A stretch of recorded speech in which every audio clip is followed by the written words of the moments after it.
Welcome back to the Team to Beat Miami Heat basketball channel. The Miami Heat have finally broken their 4-game losing streak. The Miami Heat beat the Philadelphia 76ers on the road 101-99 in a thrilling, amazing, wonderful game.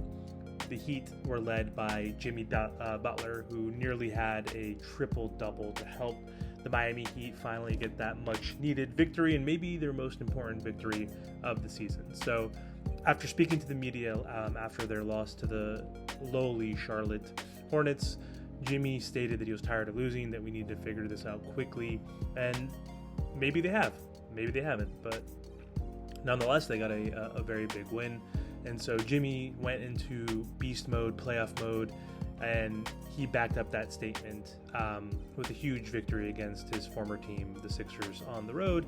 The Heat improved to 33-29 after beating Philly, and they're now just 2 games back of the 6th seed instead of the 2.5 games that they were behind earlier yesterday. So the Nets are now in the 7th seed. The Knicks moved up to the 6th seed.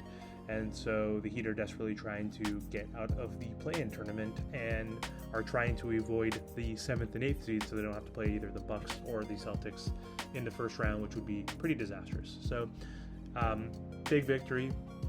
This team is frustrating to watch. They have been all year. Miami Heat are definitely Jekyll and Hyde. You don't know what you're going to get.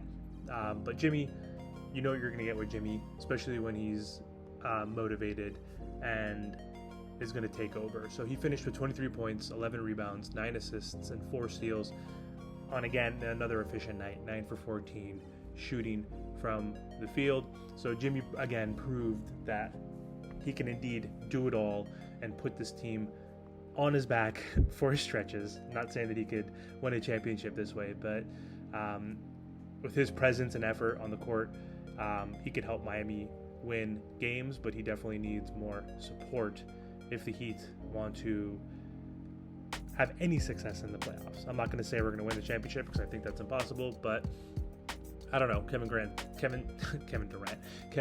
said anything's possible, so who the hell knows? You know, with some insane luck and some miraculous turnaround in terms of our shooting ability by our supporting cast, who knows? But doubt that's going to happen. So anyway, supporting cast did decently well yesterday. So Tiro and Bam didn't have great games. They both struggled to shoot the ball, but guys who've been inconsistent all year that we've been relying on, the undrafteds, finally, stepped up a little bit. But again, Jekyll and Hyde, this might happen for a few games, then they're going to regress again. So players like Gabe, he had 4 threes last night, which was helpful.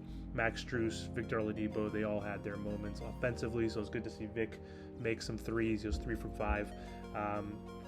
It was helpful to see him make some much-needed buckets and get it back into rhythm.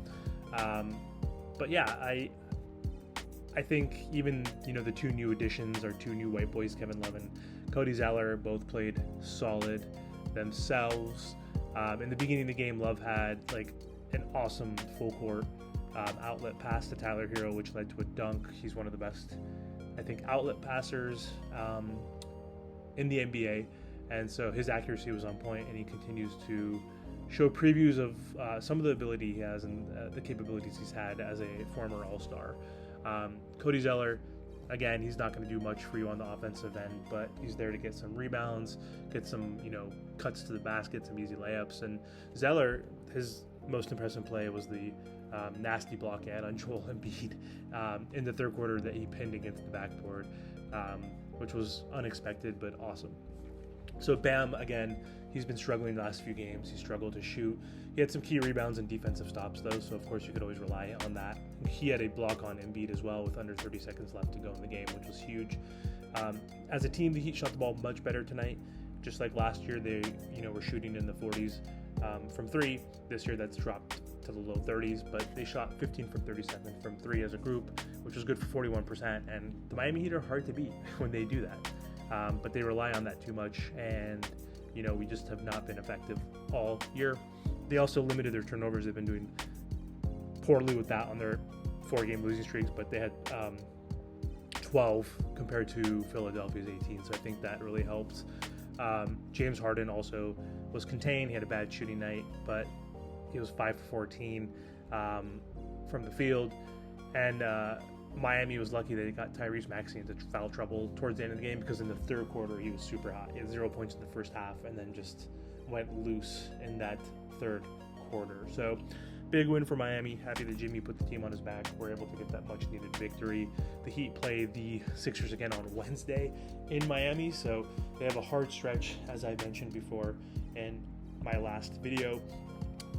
They play the Hawks this week twice as well. They're in the 8th seed. They play the Knicks, who are in the 6th seed, and then they also this weekend play the Cavs, who are in the 4th seed. So they don't play a bad team until I believe Sunday or Monday, when they actually play the Magic. So I don't see any relief, because all these teams are jostling and positioning and fighting for positioning in the Eastern playoffs. So these are going to be some tight games. There's 21 games or so left in the season, so these are all crucial and must-win games for Miami if they want to avoid the play-in, which I assume if they make the play-in, they'll still make the playoffs, but they just don't want to be the 7th or 8th seed, because I don't think they have a chance to beat the Bucks or the Celtics.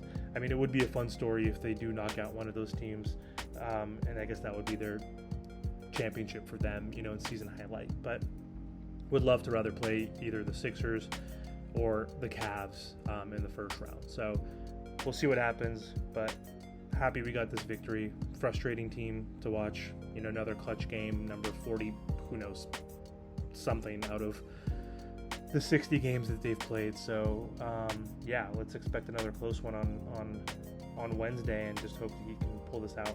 So thanks again for watching. Take care. Talk to you guys soon.